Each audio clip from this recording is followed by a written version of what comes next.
Malcolm Dowden, who is the legal director at Womble Bond Dickinson, who will kick it off. Thanks, Malcolm. Thanks very much, Lauren. Very good afternoon, everyone. My name is Malcolm Dowden. I'm a legal director at Womble Bond Dickinson, and I've had the deep delight of spending the last few years looking at the implications of the Brexit referendum and of the subsequent negotiations. And I have to say, the very last thing I was expecting to be doing at this session on this date was saying, well, we won't really know until later tonight what the latest development is in terms of the internal market bill. But that's essentially where we are in terms of the current levels of political uncertainty. But in this session on Brexit resilience, achieving customs efficiency and legal solutions, we're going to really direct your attention to what we do know and the elements that have already been published in terms of customs rates and so on, and walking you through some of the key decision-making and analytical processes that are required to achieve business resilience in a time of political uncertainty. I will be briefly setting the scene on the current state of play. Monica Ryder from Barbourne Brook will be going through customs issues and customs mitigation thinking and measures. And my colleague Lucy Pringle will then be looking at the legal analysis and implications of those issues. Now, at the end of this session, we won't be having Q&A, and that's because we have the facility to set up one-to-one follow-up sessions on Friday of this week, which will be with Peter Snaith, a partner at Womble Bond Dickinson, and Rob Jenkins of Barbourne Brook. And I think that gap between today's session and the one-to-one discussions is going to be quite useful in what looks to be a pretty febrile week from a political perspective. So where are we? What do we know? Well, Brexit, the government will tell us, has happened. It took place at the end of January this year. So we're currently in the implementation period or the transition period, the scheduled end of which is 11 p.m. GMT on the 31st of December 2020. Once we've passed that deadline, the UK's exit from the European Union is complete both in the existing political sense and also the transitional arrangements fall away in the sense of the retention of European Union laws and in the sense of the business as usual approach that's been at play this year. Now, what the withdrawal agreement was intended to do was to set the scene for negotiations through to about October of this year to finalize a free trade agreement between the UK and the European Union, and also to establish the specific terms of the future relationship, the future political partnership with the European Union. Now, clearly that whole negotiation has become somewhat fractious, and today's second reading in the House of Commons of the Internal Market Bill includes a focus on the UK government's decision in a specific and limited way to completely drive a coach and horses through international law. That clearly has the potential to affect the dynamic of the ongoing negotiations. October the 15th has been set by both parties as a de facto deadline for resolving the current impasse. Alongside that, we have significant moves internationally in terms of things like the Japan trade agreement that's just been announced by the UK government. But again, that depends on ratification by Japan. And again, that might be impacted by the current stance of the UK government. As well as the customs issues that we're about to expand upon, the other background factor that I think you need to be aware of is the UK government's developing policy in relation to free ports and free zones within the UK as a means of achieving customs deferral, tariff inversions, and putting in place a range of other facilitations, reliefs, and special procedures. Now, that from a UK perspective raises the possibility of having favourable treatment, regional rebalancing of the UK economy. It is, however, something else that is viewed with a degree of concern from an EU perspective. And so it is another factor that potentially plays into the difficulties of the next few months of negotiation. Even when things were looking relatively friendly, there was a strong sense that the deal that would be implemented at the point of the end of the implementation period would be in place only days or weeks before that implementation period ends. So business was always likely to have a rush of preparations, response, and thinking to do towards the end of the year. So we're now going to hand over to Monica to look at what we know already in terms of the detail of the customs arrangements and where we can go in terms of costs, mitigation, and essentially creating business resilience. Monica. Thank you, Malcolm. Hello, everybody. So Malcolm has talked in some details about the wider issues surrounding Brexit and the end of the transition period. In terms of customs, what we already know is that regardless of whether we will get a free trade agreement with the EU, customs declarations will be required on both sides of the border between the EU and the UK. The global UK tariff has already been published with the same duty rates as the EU tariff or lower, but is yet to be ratified by the Parliament. We know that we will lose some of the free trade agreements that we have benefited from as part of the EU membership. However, some free trade agreements, continuation free trade agreements, will come into effect from 1st of January 2021. For example, Israel, South Korea, and Switzerland, and possibly the newly agreed trade agreement with Japan. We know that the generalized system of preferences for developing countries will continue from 1st of January 2021. We know that UK granted authorizations, customs authorizations, will remain valid. However, we will lose EU issued authorizations, multi-state authorizations, and binding tariff information, that is classification rulings. We know that the primary legislation and some secondary legislation has already been published. We know the bare bones of what will constitute customs legislation come 1st of January, but we don't have the detail. However, we know that the building blocks of customs duty declarations, such as classification, valuation, and origin, will continue to follow WTO rules. And we also know that we'll be moving from 3 main EU customs acts to a multitude of primary, secondary legislation, statutory instruments, notices, and statutory guidance.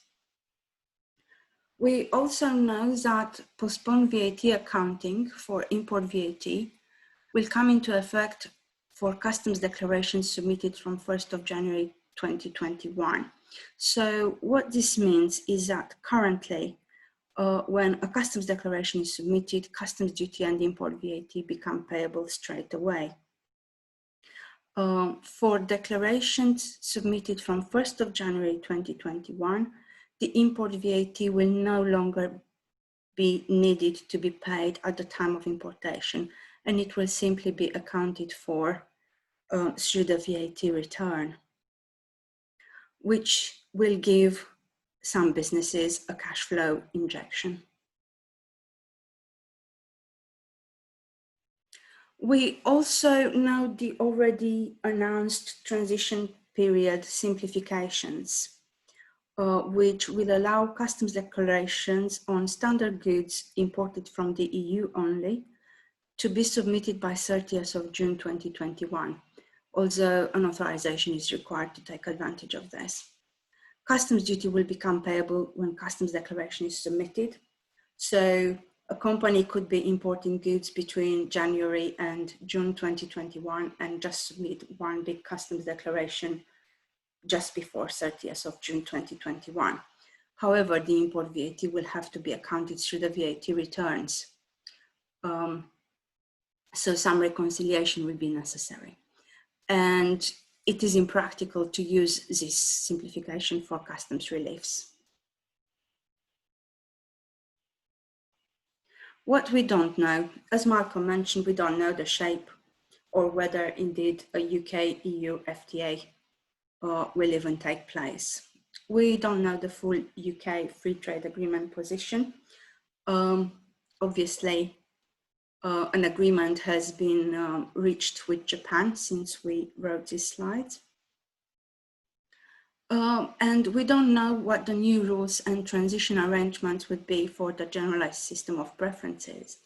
So at the moment, if you are importing goods from Vietnam or Sri Lanka or Indonesia, we don't know what kind of proof of origin you will need in order to benefit from the nil or reduced rate of duty come 1st of January 2021.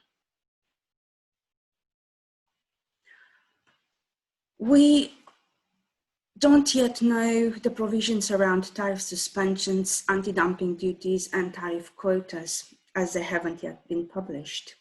So we could be in the situation where a company imports a particular commodity under a tariff suspension at nil duty rate under EU tariff suspensions rules. But from 1st of January 2021, they might need to import it at full duty rate. We just don't know. Policy previously published has been withdrawn without being replaced. So we don't know what customs approach to audit and control will be. Although because UK is becoming, customs duty is becoming a UK tax, it is likely that customs authorities will be more assertive in assessing and collecting customs duties. And likewise, we don't know what the UK's long-term customs strategy will be.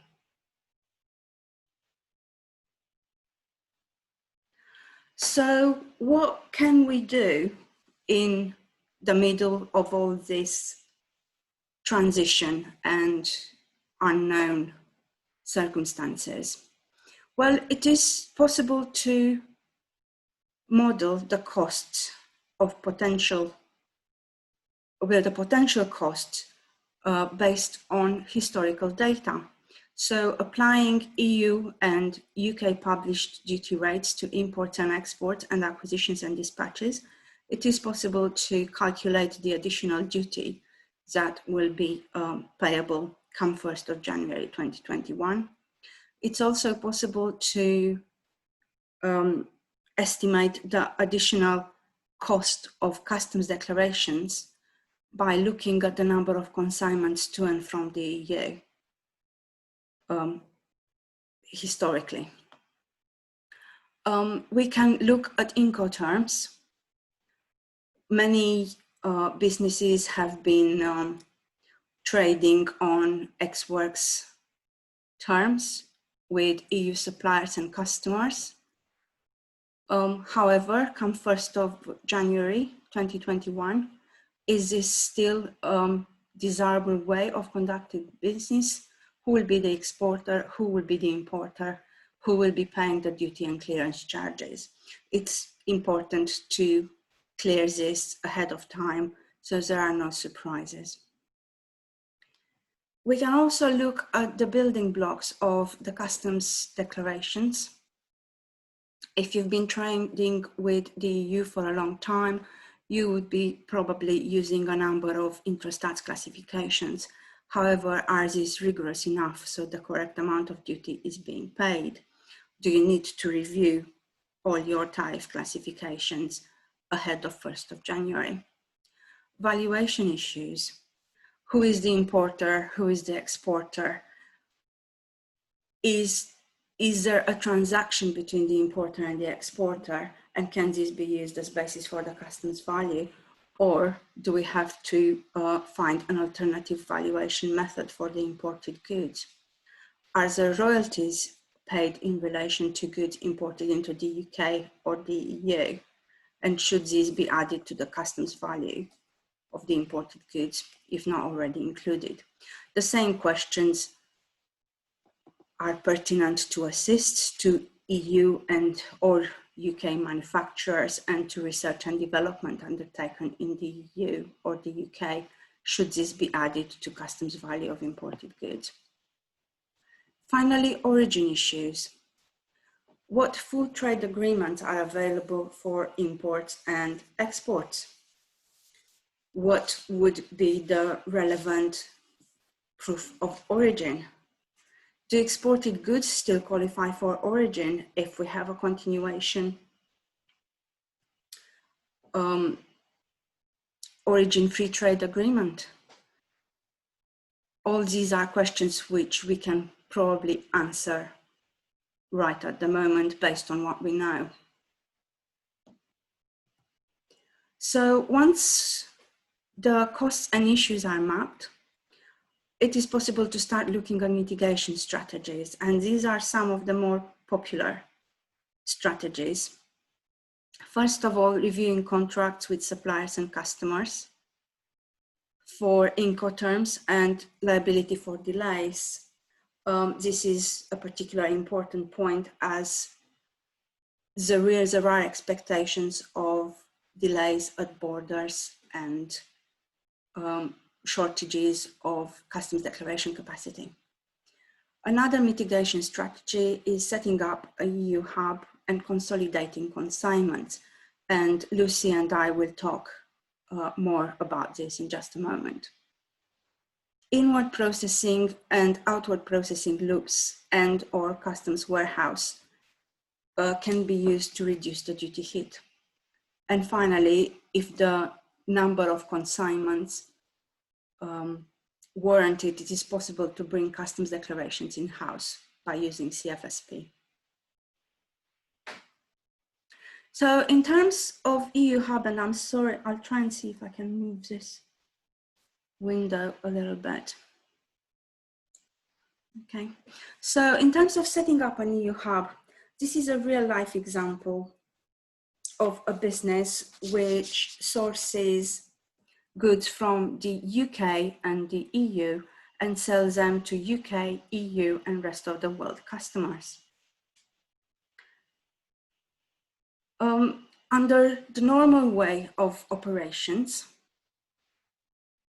they were receiving 3,400 consignments to the UK from the EU, and they were sending 10,348 consignments to the EU annually.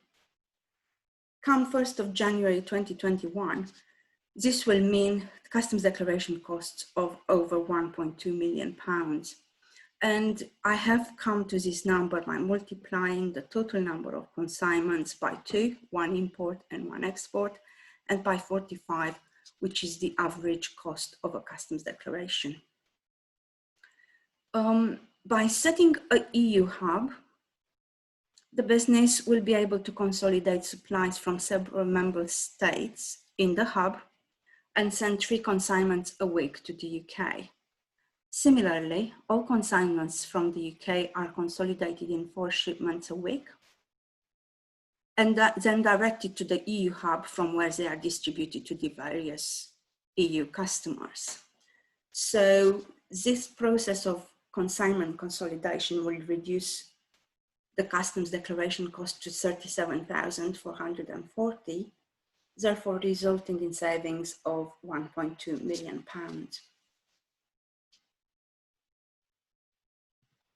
In terms of setting an EU hub, it is possible to have a very light touch presence with rented space in a 3PL warehouse. If the 3PL hub was to be placed, for example, in the Netherlands, then all the importer would need would be a VAT registration and to appoint a general fiscal representative in the Netherlands. At the other end of the spectrum, it is possible to set up a branch or a subsidiary, to have people on the ground, to have own premises, own warehouse.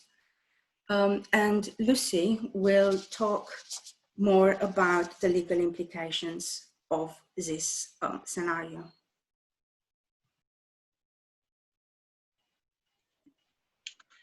Thanks, Monica, and good afternoon, everybody. So, as Monica explained, if you want to reduce the amount you pay in customs declarations costs, it'll be, I think, Monica, it's £45 a go. So if you are shipping 1,000, say you're shipping 1,000 packages into the EU a month, then that would be £45,000. If you were to consolidate those into fewer shipments, then you can substantially reduce your customs declaration costs. And we'll come on to show later how this system can also impact on your ability to use inward processing and outward processing reliefs. But for the time being, we'll focus on the fact that you're using this system to reduce your customs declaration costs.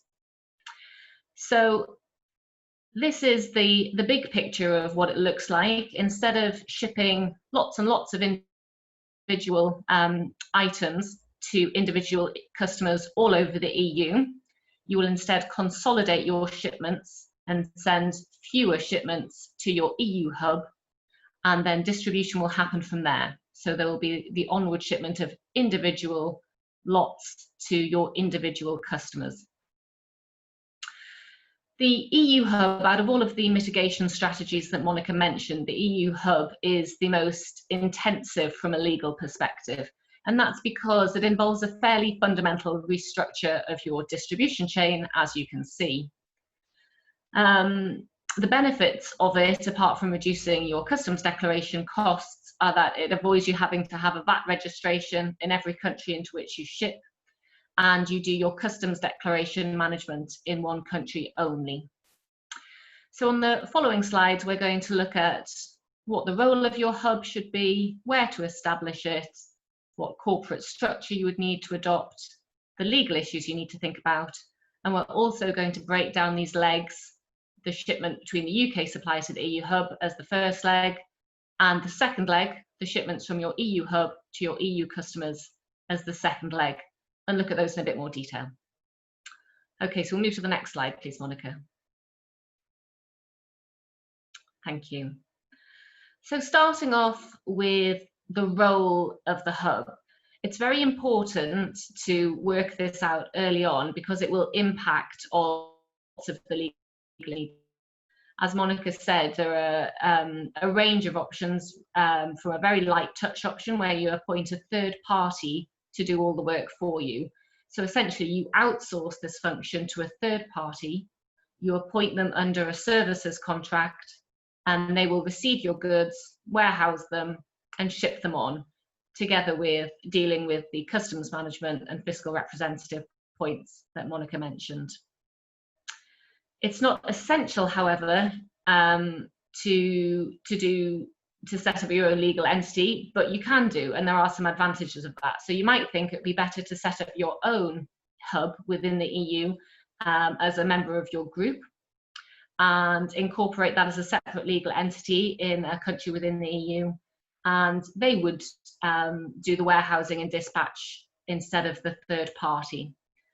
If you do that, a legal entity is not mandatory. However, your goods must go into the hub and then be dispatched from there.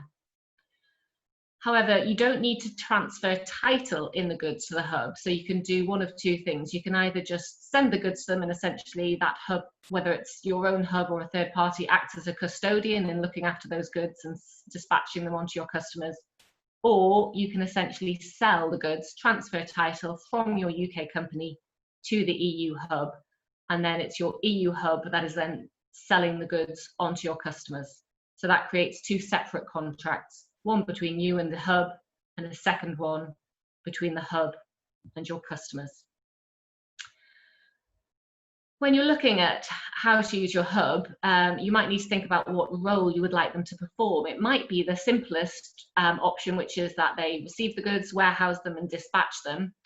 Or you might think, instead of sending 1,000 pre-packaged lots to our hub, we'll just send our products in bulk, and we will get the hub to put those into the individual lots, do the packaging, add the labeling, and then dispatch the goods on to my customers.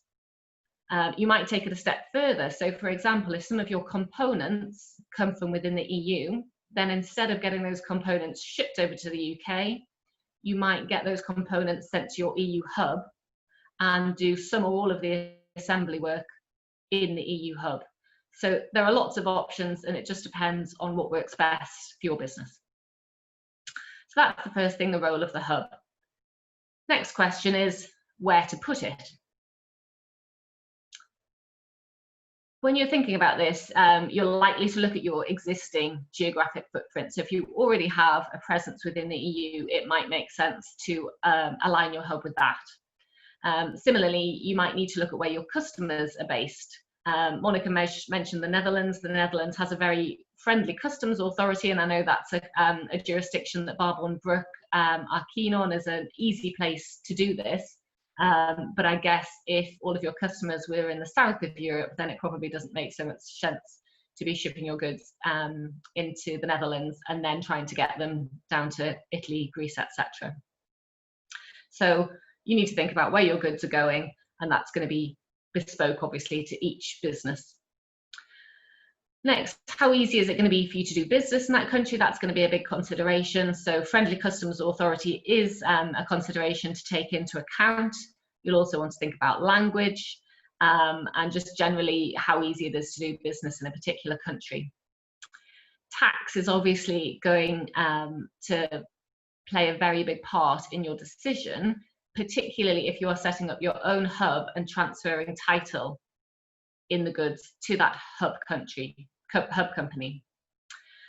There is a customs duty saving if you do transfer title to the EU hub company. And so that might be something you want to consider, but you would need to weigh that up against the fact that you'd probably then be trading in the hub company and paying corporation tax in that state.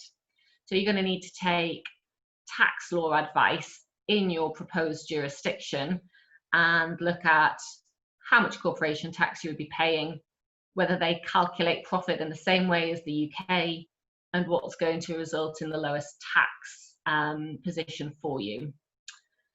Even if you don't plan to trade in your hub country, you need to look at whether that country has an equivalent to the UK's diverted profits tax rules. And it's also worth noting that even if you appoint a hub and you aren't paying tax there, you are going to have to pay them something in terms of the services that they provide because of transfer pricing rules. So that does need to be treated as an arm's length relationship, as if you were appointing a third party to do that service for you. And you're going to have an agreement in place and agree how much you're going to pay them for that role that they perform. The amounts that you pay them will depend on how much they actually do and how much risk they assume. So if they're just doing the lightest touch option, then the payment will be commensurately less. If you are going much further and looking at things like doing some assembly in the hub country, then it's going to be more. So that's something you're going to need to look into as well. Other factors to think about in terms of where to locate, labour laws would be a relevant one to think about. You can't see France being everybody's first choice in terms of a place to hire lots of employees.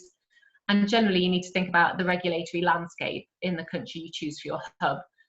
Although a lot of law across the EU is harmonised, and so will be the same wherever you locate, there are then additional country-specific requirements that you'll have to comply with. So that should be something that you factor into your decision. So that's where to locate. And now let's move on to the legal issues you need to think about. Starting if you use a third party, you're going to need an outsourcing agreement, appointing that third party and setting out very clearly what their responsibilities are. What are you asking them to do?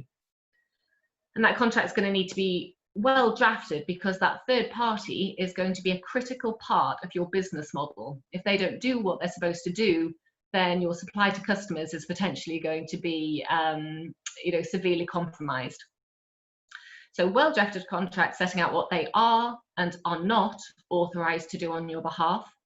That contract is going to need to license IP rights to the third party and be really clear about what the scope is that they're allowed to use those licensed IP rights for. You're also going to need to have conversations about things like liability. So what happens if they mess up?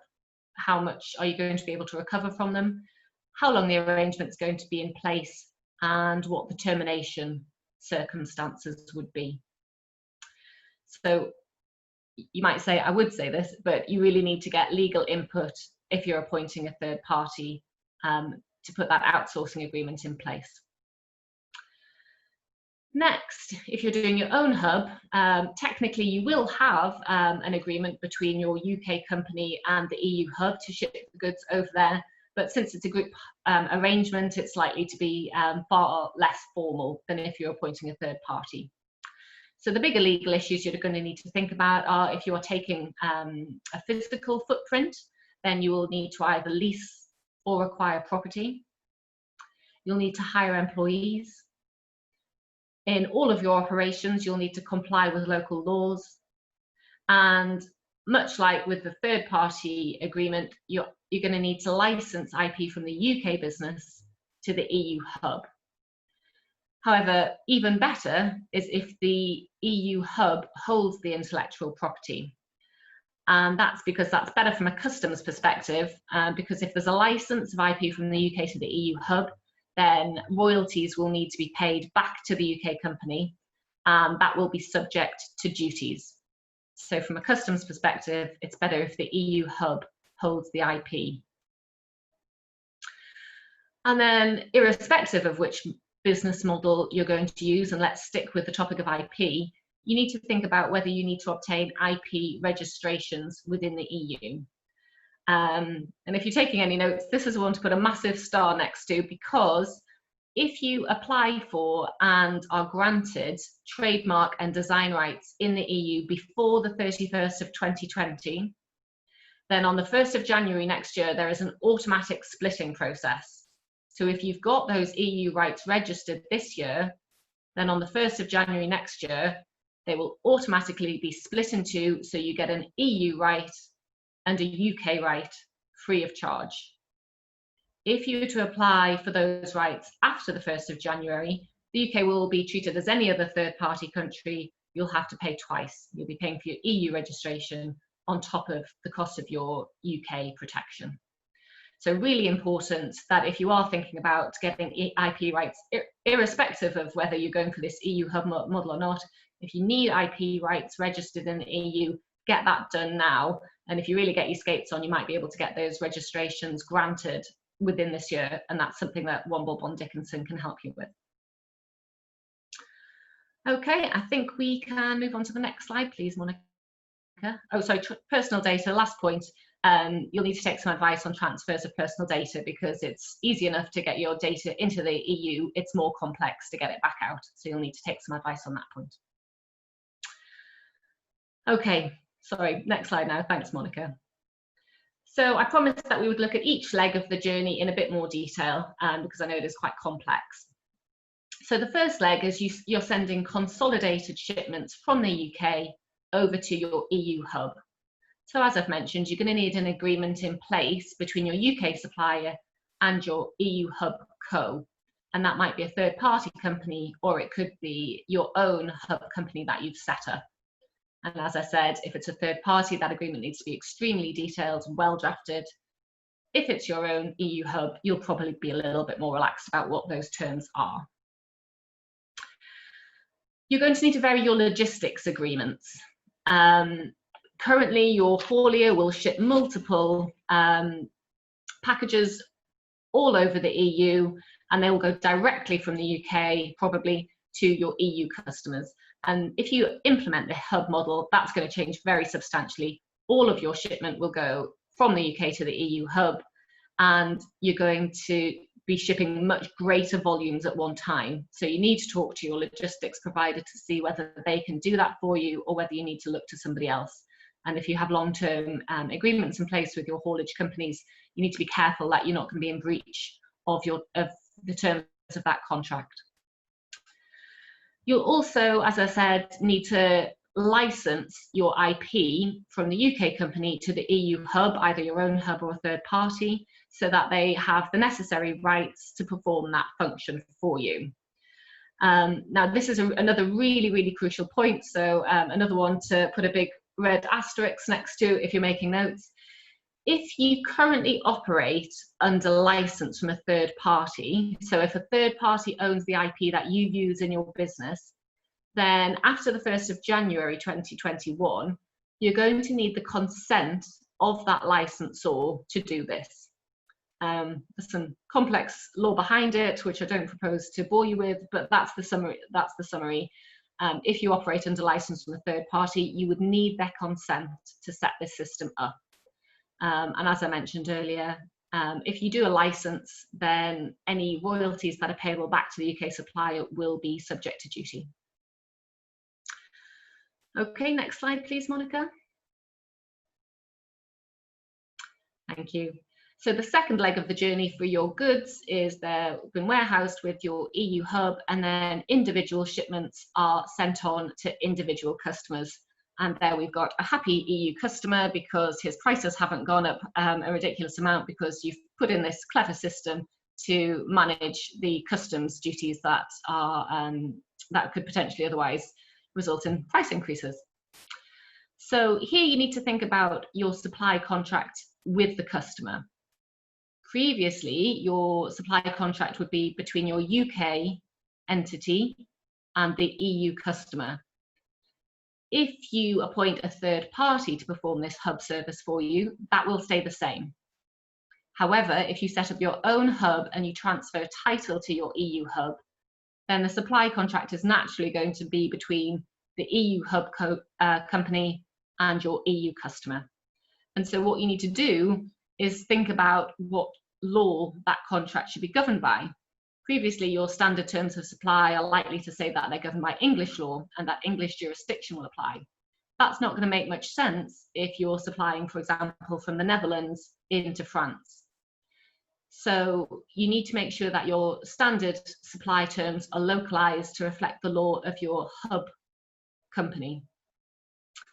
You also need to think about who the customer pays. So if the contract stays in place between the UK company and your EU customer, for example, if you're using a third party to do your hub rather than your own, then it's likely that payment is still going to go directly from your EU customer into the UK, and therefore tax is going to be paid in the UK. However, if you appoint your own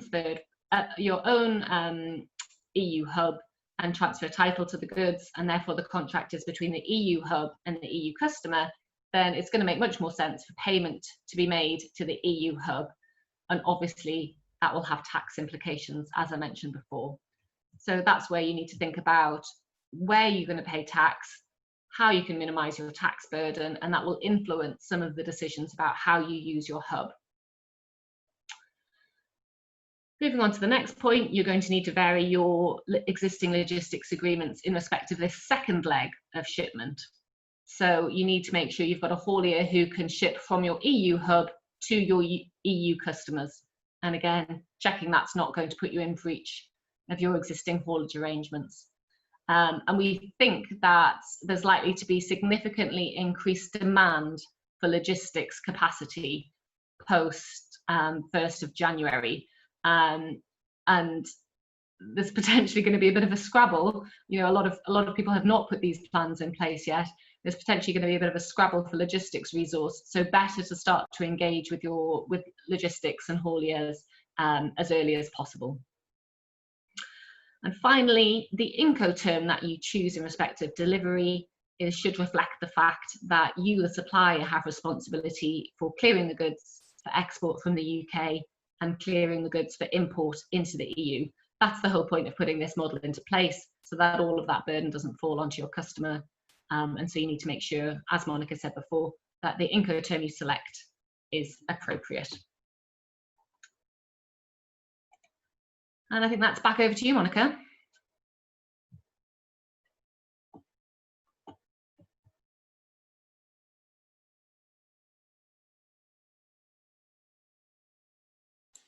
Thank you, Lucy. So back to cost mitigation strategies.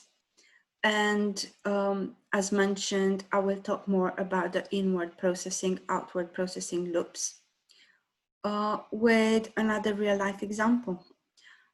This time we have a UK company importing product A from Belgium into the UK and product B from the US, again into the UK, with a UK duty cost of £299,000 in a do-nothing scenario. And processing product A and product B into a finished product, which is then re-exported to the EU. From 1st of January 2021, the finished product will be subject to 6.5% customs duty in the EU, resulting in a duty bill of £406,000. So if this company does nothing, then they will have total duty costs of approximately £700,000. However, it is possible to save a large percentage of this duty bill with an inward processing authorization in the UK. The company would in effect pay no duty on goods which are imported, processed, and then re-exported. So how this works, the duty is suspended at importation. Rather than paying it, they accrue a liability, and liability is discharged when the goods are exported outside the UK. So this would give a saving or duty saving of £289,000 in the UK. Taking the planning further, I mentioned that product A is shipped from the EU for processing in the UK and then re-imported as part of the finished product back in the EU. Outward processing would allow the company to only pay duty on the value added in the UK to product A. So the value for duty becomes the difference between the value of the finished product and the value of the exported product, resulting in a duty saving of £240,000. So overall, with these two pieces of planning, the company could save £529,000, so just over £500,000. And Lucy will talk in more detail about legal implications of OP loops, IP OP loops, and also about the legal implications of bringing customs declarations in-house.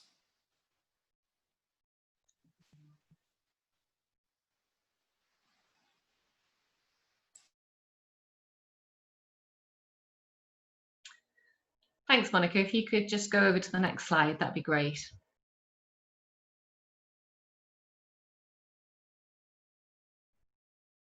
Thank you.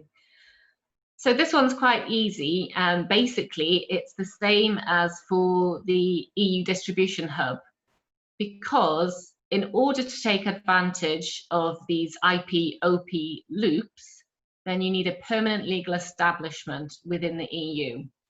And if you need a permanent legal establishment within the EU, then you've got all of the same things to think about. Where are you going to put that? Where's best to pay tax?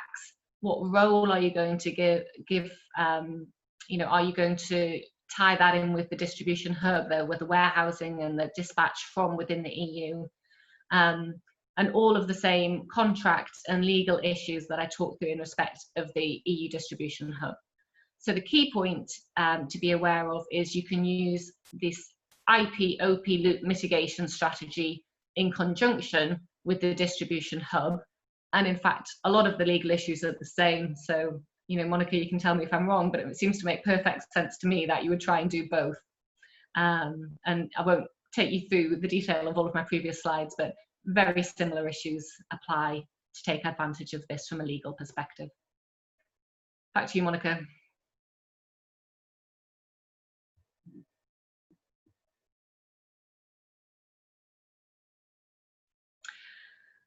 Sorry, third option that Monica mentioned in terms of mitigation strategies is bringing your customs declarations in-house. So instead of spending £45 a pop to do each customs declaration, if you've got sufficient volume, then it might make sense to bring that in-house. And in order to do that, you're going to need a software license of that technology that you need to do that. There'll also be training involved. And you'll need to work with a customs consultancy to do some setup work, essentially, to get you to the point where you can do that yourself. So we've got a tripartite arrangement there. You're going to need a license from the software licensor, and so that's your contract number one. So you need some legal advice to make sure that that software license is appropriate. So look at the scope, check that it's flexible enough. If it was limited, for example, to your UK business operations as they currently stand, think about what you're planning to do. If you were planning to expand it, you need to make sure that that scope is future-proofed. Think about things like the number of users that you need the license for.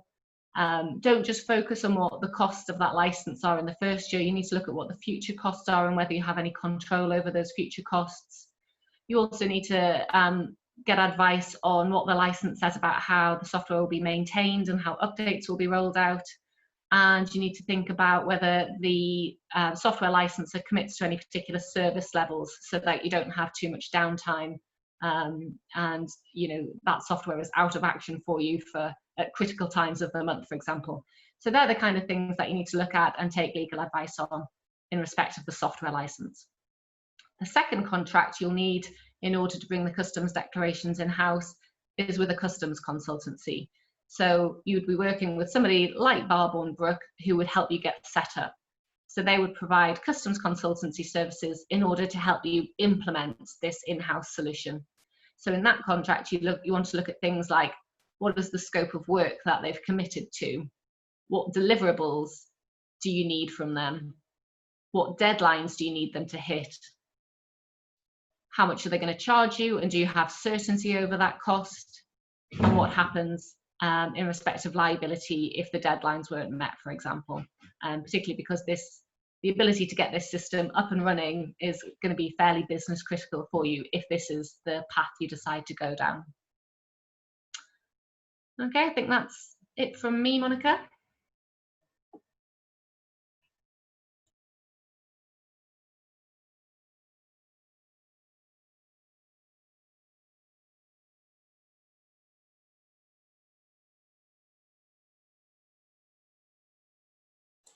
Sorry, I was just struggling to unmute here.